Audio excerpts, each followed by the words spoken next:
it did strike me that as we're thinking about folks that are aging who have distinct and unique health needs as women versus men, that there was an opportunity to build a unique care model that centers those experiences.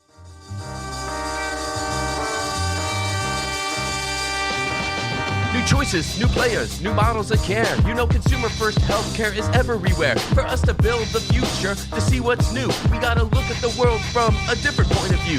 Consumer innovation ain't going away. I say it's here to stay. Today it leads the way. We gotta drop the silos. We're all the same team. Experience, business, tech, and marketing. So join us now. Join the revolution. Consumer first health is the evolution. Status quo or like status no. Yeah, this is the healthcare rap. Yo, come on, let's go.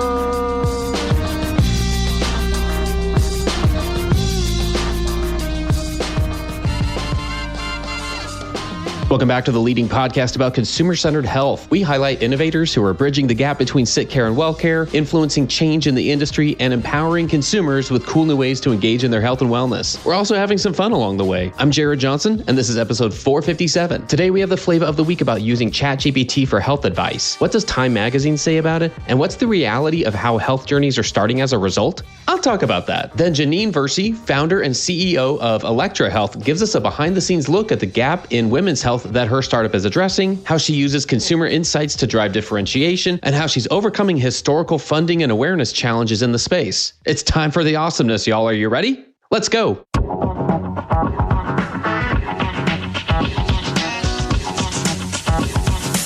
Flavor of the week.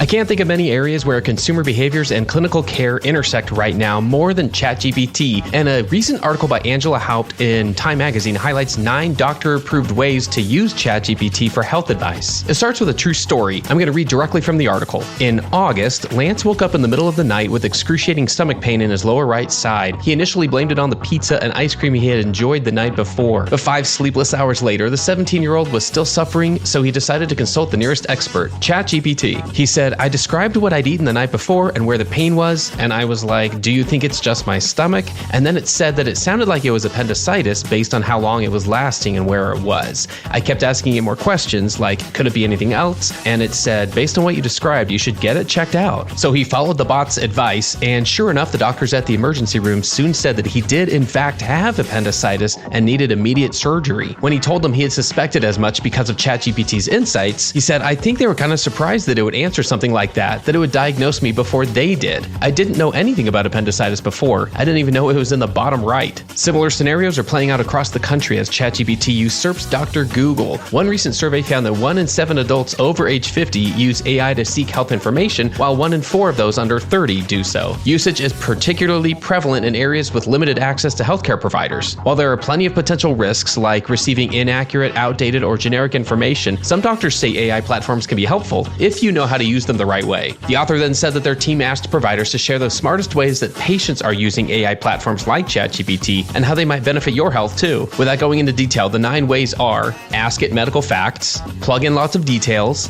be mindful of privacy concerns, make sure to ask it unbiased questions, let it help you decode medical jargon, use it to prepare for doctor's appointments, let it help you understand your care plan, use it to brainstorm lifestyle modifications, and keep your doctor in the loop. The consumer lens here is pretty simple to me. More consumers are starting a health journey using Gen AI platforms, going directly to a trusted source that's available 24/7. We don't have to wait to get answers anymore, and we don't have to worry about insurance. We can just ask, and that could change just about everything we know about digital access to care in the coming months and years. So my challenge to you is to lean in and try some of the things that were mentioned right here in Time Magazine. You never know when it might help you on your own health journey. After all, that 17-year-old with appendicitis, that's my son, and this was our family's experience just a few weeks ago. Let's lead the way with demonstrating good uses of ChatGPT and other Gen AI platforms and acknowledge how they're changing the starting points of consumer health journeys. That's another way that we'll build the healthcare of tomorrow, and that's the flavor of the week.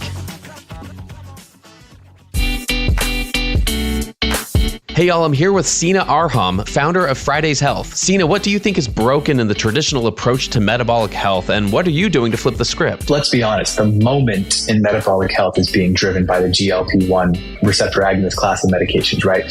We finally have something that is addressing metabolic health, obesity, and type 2 diabetes in an elegant fashion, right? It's efficacious, it's manageable for patients. And so I think we're having our moment in metabolic health in that the old guard of tackling metabolic health and obesity has a lot of stigma attached to it, a lot of shame and blame and guilt. Thanks, Sina. Visit joinfridays.com for more information and tell them you heard about it from the Healthcare Rap. Healthcare Rap is sponsored by Cyril. Whether you're trying to drive patient volume as a healthcare provider, boost membership enrollment as a health insurer, drive improved adherence rates in pharma, or deepen strategic B2B partnerships throughout the healthcare ecosystem, Cyril can help you with your go-to market efforts and growth targets, enabling you to reach the clinical and financial goals of your healthcare organization. For more information, go to Cyril.com. That's CYRALL.com.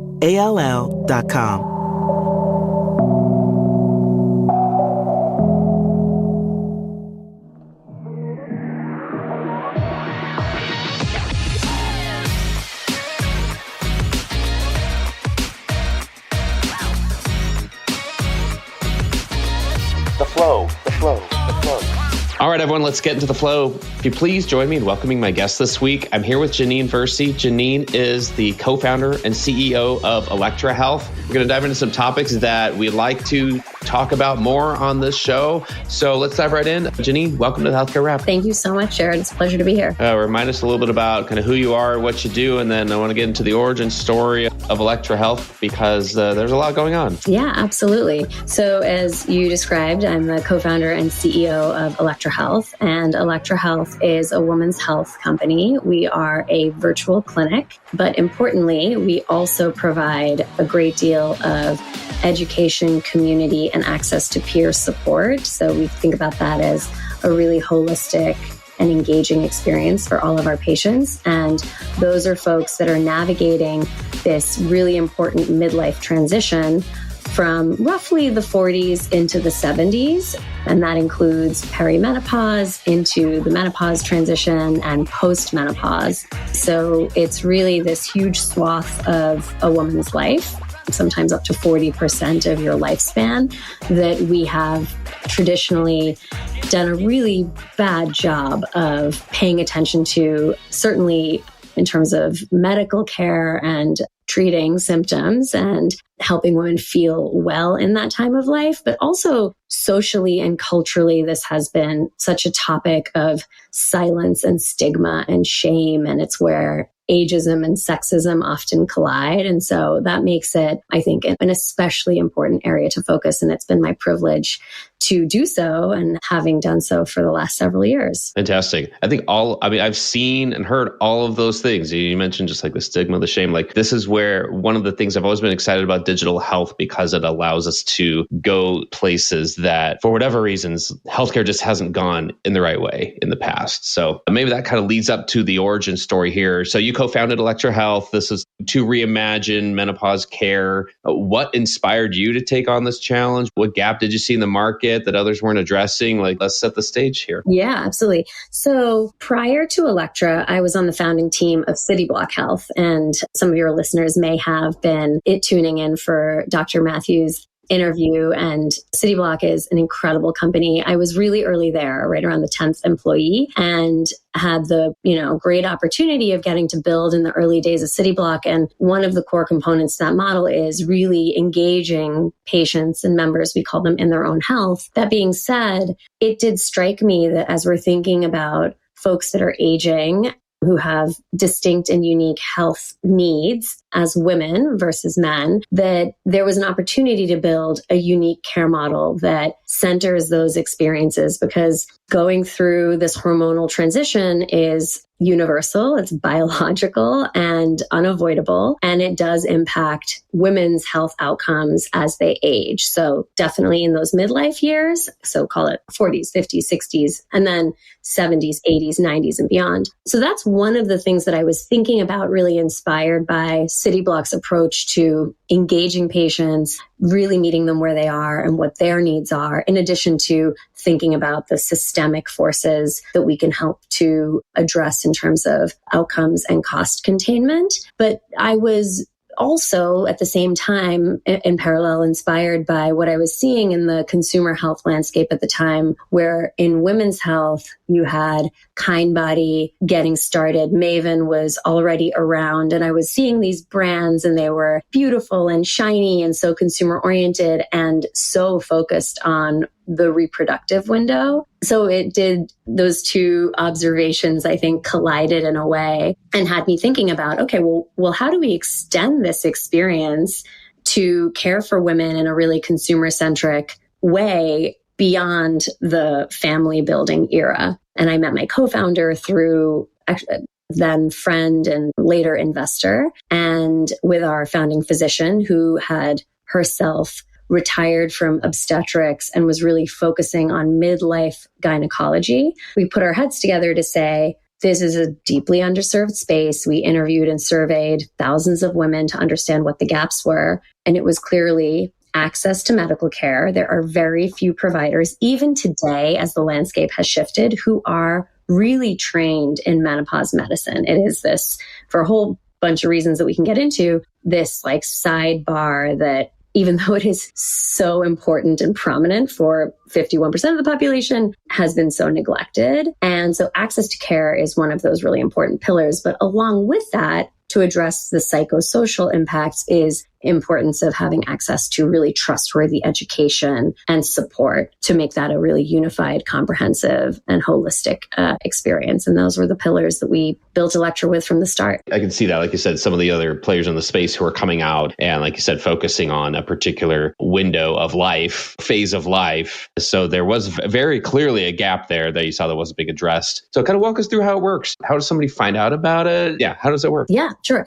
So Elektra has evolved significantly over the past few years, but always with these three pillars that I was mentioning. So access to care, access to education or information, so that people can make informed decisions about their care. That, I think, is at the heart of the type of medicine we all should be experiencing, both as patients. And I know that providers want to be able to provide that as well. So the ability to understand what your options are and make informed decisions is like a really core tenet to what we do. And then the support to go along with it. So what that looks like is access today for a patient is to, in a telemedicine format, which makes it super convenient for these women who are like the busiest women on the planet, busiest people on the planet, in that sandwich generation. Or someone said to me the other day, the panini generation, like, sandwiches have too much space. Nice. We're operating at the panini level. And that really means that at Elektra, you're paired with both a menopause specialist, so a clinician that is trained in women's health, often in primary care, and has additional specialty training in menopause care. And you're paired with a coach, and that coach is a women's health professional. So they may be, depending on what your needs are, coming from the doula space, so really experienced in having gone through that life stage and have the lived experience of moving through the reproductive window. Could be someone with experience in pelvic floor PT. It could be coaches that are really well-informed and trained as experts in how to help women navigate this time of life, in addition to accessing the care they need. And then we also have a virtual platform, which is where we basically host curricula. There's content that we create ourselves, bespoke by our clinicians every week, and a community of peers where women are asking each other things like, how do you get the residue off of your tummy from this estrogen patch? The things where you want like a private, safe space to be able to ask and answer questions, but that is moderated. There are many Facebook groups, there are many Reddit groups, but those are sometimes not the places that you want to be really vulnerable and can't necessarily trust the information you're getting. So every patient has access to those three dimensions, and that knitting them together, I think, is the secret sauce of what we do, which is pretty unique relative to some of the other virtual options that are out there. And then to answer your question about how patients find us, it's really a mix of partnering with health plans. So something we're really proud of is that we're in network or about to be with every major plan in New York State. So basically 100% coverage for all patients in this state. And the health plans understand that this is a place where their members are really underserved. And so we get a lot of leverage in terms of outreach, partnering with the plan, partnering with events in the community, a lot of like press and earned media, and then word of mouth. So we get tons of comments in like, that was an amazing experience. I just referred my sister and my colleague. So that is the combination of ways in which patients find us. Is it a question of somebody hears about it and they're in a state or their plan doesn't cover it? Is there a direct sign up, like direct to consumer option there? Yeah. So if anybody can sign up in the state where we're offering care. So that is in effect direct to consumer, direct to patient. And patients can also, whether if we're not taking their insurance, let's say in a new state where we're still getting a network across like the vast majority of insurance health plans, then somebody can always pay cash, which folks do. But I think one of the things about Elektra that has helped to really drive that word of mouth engine is that we accept a broad array of insurance plans, and a lot of menopause specialists, because they are in such high demand, don't take insurance at all, which means it's like really unaffordable. And then others will only take a certain type of commercial insurance, like your best paying plans, like PPOs, for example. So we have patients that reach out to us that say, hey, we went to this other virtual menopause provider, but they don't actually take my insurance, even if it's a employer-sponsored plan, but you guys take almost everything. And I'm so grateful, or I'm so happy I found you. So I do think that Americans want to use the coverage that they have. There is a slice of the population that is happy to pay out of pocket and kind of go concierge. But our belief is that this aspect of women's health is pretty fundamental and universal, and so should be available to people just the way that you expect regular primary, preventative, and women's health care to be available and covered by your plan.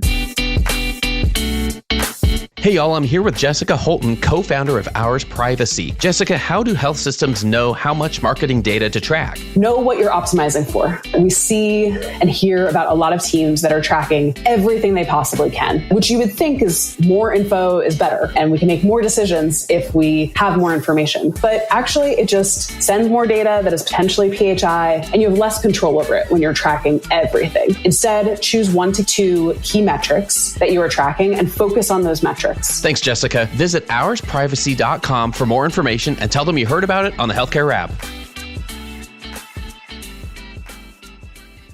I think there's kind of an underlying piece here, or a thought of the evolution of the type of care that one should expect and benefit from the most, depending on partially your phase of life, but also if your life, your family, your caretaking options, situations have changed. Your care needs change as your life changes. And so there's a comfort level here. We always frequently will get down to the thought of what are the consumer choices that are being made? What are their behavior patterns of deciding to go with a new model of care when, for the most part, by and large, Americans can see where the healthcare system falls short. Traditional models of care fall short. But there's something to be said, here that I'm just really latching onto, and it is just this whole thought of the type of care that you benefit from the most does change as your life changes. 100%. And I think that in a perfect world, something like menopause care would be seamlessly folded into primary care or sit between primary care and GYN care, ideally with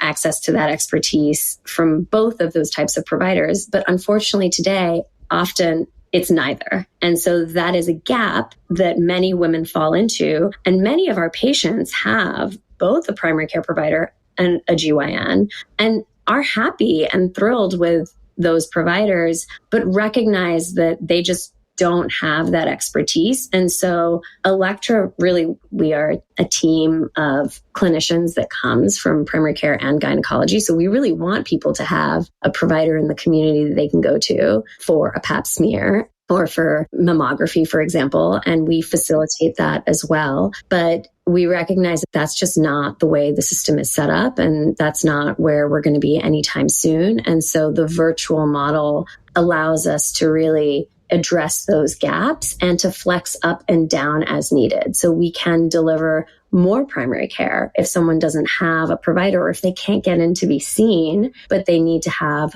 other issues addressed that are kind of common to this phase of life and make sense to address as part of routine care. Tell me about the stigma piece again, because my understanding is menopause care has historically been underfunded and just under-discussed in healthcare. What are you doing to destigmatize it? You mentioned that at the beginning. How do you bring that into a mainstream conversation more often? Yeah, I love the question. When we started, our tagline was to smash the menopause taboo. And that was, and still is, very much a goal that we have.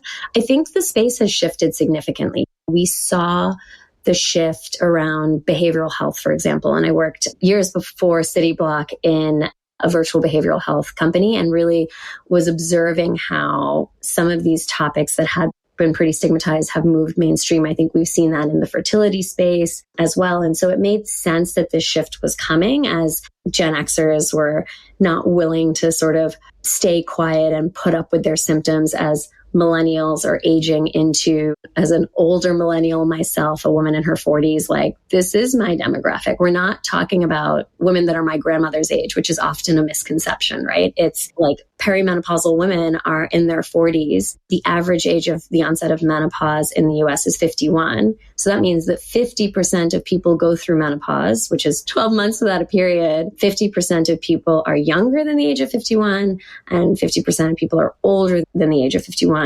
And I think in this time that we've been tackling the stigma and taboo of like, well, what even is this experience? And many women will say, my mother, my sisters, my aunts, my colleagues, my friends, we talked about everything to do with becoming pregnant and postpartum, but no one ever said a thing to me about menopause. So I think it's been this process of speaking up, speaking out, and challenging these taboos and stigmas that would have us whisper about this phase of life or let it remain in the realm of like bad Chardonnay jokes and crappy stock images. Like, it's absolutely ludicrous. Now we have the likes of Halle Berry and Michelle Obama and Drew Barrymore and so many incredible, not just celebrities, but women in public life who are in their 40s, 50s, 60s, 70s, who are thriving. And so it's just a very outdated narrative that we have to rid ourselves of. I think we've made collectively great strides, and I'm super proud of Elektra for having been part of that. And maybe just to offer a specific example of where I really saw this play out. In the early days prior to COVID, we got started at the grassroots level. Like, we were super scrappy, bootstrapped, getting groups of women together in their homes. We would bring our founding physician and she would give a talk, and you would say something like, dry vagina. And there was silence. And then the floodgates would open. And there was almost this like palpable collective, both like sigh of relief and almost like anguished outcry of like, finally, someone is bringing this up. And this might be the thing that is affecting my quality of life the most, potentially my relationship. It's what's bothering me the most. And it's the place that I can talk about this safely and get access to information, not just like searching online and getting hit up with all sorts of questionable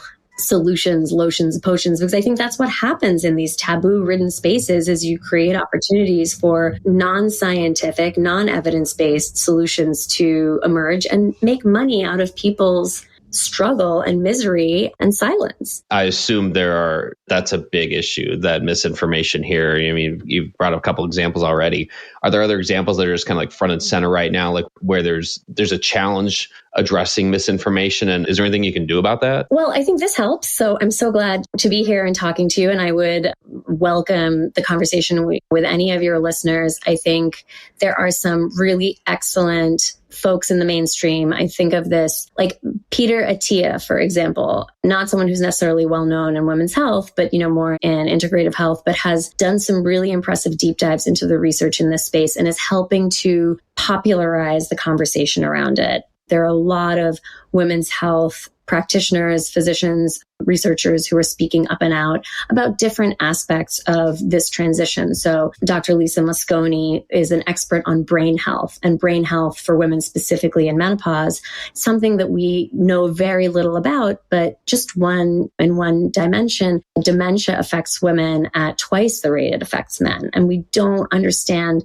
completely what's underlying that, but there has been some really excellent research done to understand the connection between estrogen deprivation, which is what happens over the course of menopause. The ovaries cease to produce estrogen and those types of outcomes. And so long story short, yes, there are examples all over the place, ranging from the symptoms of menopause themselves and bladder issues, vaginal issues, all the way up to the brain, the heart, the bones, and really what does women's health look like over the long term. And for me, that is part of what's really animating. This space, these years are the wedge into how we can transform women's health over the long term. And that's when I do like to think about the grandmothers out there. How do you stay active? How do you avoid breaking your hip, which is going to send you down this path of immobility, which tends to also mean morbidity and mortality? So it's all tied together, and we have the opportunity to intervene in these years. And I think that's a conversation that we're not having nearly enough. And so I would love the fact that people who are writing, who are hosting podcasts, are increasingly embracing this topic of perimenopause and menopause and that wider context of what it means over the course of a woman's lifespan. Yeah, I agree. I mean, clearly, you're right. It's one reason why we're having this conversation, because we don't want those conversations to be limited to pockets or corners anywhere. We want to be able to have them whenever and wherever they make sense. So imagine part of that is just being a founder of a women's health business. I have to give you your flowers. As a founder, it is not easy to do what you're doing. As a female founder, building a business in women's health, funding looks different for you. It's the unfortunate reality. Awareness looks different for you. What lessons have you learned? Yeah, it's a great point. And those are all facts, right? Female founders raise less money proportionate to the number of businesses that are founded by women. And also female founders of color raise even less money. And I think that one challenge of building in this space where there isn't necessarily an established market, there's such a responsibility on your shoulders to educate everyone in the market, from your customer, your patient, to your investor, to your enterprise buyer. And that just takes time. There is no shortcut to building that type of market. And I think we have to, ourselves as founders, have a little bit of grace that building a generation defining care category is going to take a minute. It's not necessarily going to be 2 or 3 years. I think about Maven Clinic, which I really regard as such a pioneer. And I think they've been around for, the better part of 12 years or something like that. Even Omada and some of these companies that we look to, now they're going public. And I think a lot of digital health founders are like, oh my goodness, thank God we have some companies that are actually making it to IPO stage. But yeah, so patience and remembering to think about the long game, but also needing to have a plan for that, right? So you've got to build accordingly, fundraise accordingly. And I would say that the thing that has helped the most over all these years is to have and be part of a really tight-knit community of founders, not just female founders, but, others that can answer that call at 11 o'clock when you're puzzling through a model or you just need another set of eyes on something. That is one of the great privileges and one of the most fun parts, is having that community to reach out to, but also being on the receiving end of that, because it feels great to be able to leverage some of those hard-won lessons as other folks are navigating it. And you've already been through the gauntlet, at least some of them. For sure. And that's a great place for us to wrap our conversation today, of just the thought of the community that makes these things possible. You're truly an inspiration in this field, Jannine. I want to thank you for joining us on the show and just opening our eyes, giving us a sense of the journey you've been on and the reason for it and the things you're addressing here. There's no shortage of reasons to cheer for what Elektra is doing. So thanks for joining us today. Thanks for everything you're doing to make healthcare consumer first. And we look forward to hopefully having you back soon. Thank you so much, Jared. I appreciate it. We could definitely continue this for hours. So I look forward to the next one. For sure. Thanks again. Take care.